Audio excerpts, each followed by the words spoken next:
ഇർഫാൻ എവിടെ എന്നുള്ളത് ചോദിക്കുന്നില്ല. അതായത് സംഭവിച്ച കാര്യം എന്താണെന്ന് അവർക്ക് അറിയാം, അവരുടെ ഉള്ളിലുണ്ട്, അവരുടെ ഉള്ളിലുണ്ട്. ഇതിപ്പോൾ എനിക്കിപ്പോൾ ഈ സിറ്റുവേഷൻ കാണുമ്പോൾ എനിക്ക് ഓർമ്മ വരുന്നത് ഈ പിന്നെ ആക്ഷൻ ഹീറോ ബിജുവിൽ ഇതുപോലെ ഒരു അമ്മയുണ്ട്. മകൻ കഞ്ചാവ് അടിച്ചിട്ട് അമ്മയുടെ തല തല്ലി പൊളിച്ചു, തലയടിച്ച് പൊളിച്ചു കളഞ്ഞു. അപ്പോൾ പിന്നെ സംഭവം പുറത്തറിഞ്ഞ് പോലീസ് എത്തിയപ്പോൾ പറഞ്ഞു കള്ളൻ വന്നതാണെന്ന് പറഞ്ഞു. കള്ളന്മാർ വന്ന് ആക്രമിച്ചതാണ് എന്നുള്ള വിവരമാണ് പറഞ്ഞത്. പോലീസിന് പരിശോധിച്ചപ്പോൾ പോലീസിന് മനസ്സിലായി അവിടെ അറിയാൻ പാടില്ലാത്ത, പരിചയമില്ലാത്ത ആരും അവിടെ വന്നിട്ടില്ല, പുറത്തുനിന്ന് ആരും അവിടെ വന്നിട്ടില്ല എന്ന് പോലീസിന് ബോധ്യപ്പെട്ടു.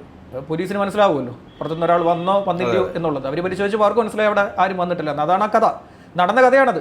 കൊച്ചിയിൽ നടന്ന കഥയാണ് ഈ ആക്ഷൻ ഹീറോ ബിജുവിലെ ഭൂരിഭാഗം കഥകളും കൊച്ചിയിൽ നടന്ന കഥകളാണ്. ആ നേവിക്കാരൻ ചാടിയതും ഒക്കെ കൊച്ചിയിൽ നടന്ന സംഭവങ്ങളാണ്. ഒരു പെൺകുട്ടി, ഒരു സ്ത്രീ കുഞ്ഞുമായിട്ട് ചാടുന്നു, രക്ഷിക്കാൻ വേണ്ടി ഒരു നേവിക്കാരൻ ചാടുന്നു, ആ സ്ത്രീ രക്ഷപ്പെടുന്നു, കുഞ്ഞ് മരണപ്പെടുന്നു, അങ്ങനെയാണ് അതിൻ്റെ ഓർമ്മ. പിന്നെ ഈ നേവിക്കാരനെ കാണാതാവുന്നു. ഇതൊക്കെ അവിടെ സംഭവിച്ച കഥകളാണ്. അപ്പം കൊച്ചിയിൽ സംഭവിച്ച ഒരു കഥയാണ് ഇതും. അതേ സംഭവമാണ് ഇപ്പോൾ ഇവിടെ ഉണ്ടാകുന്നത്.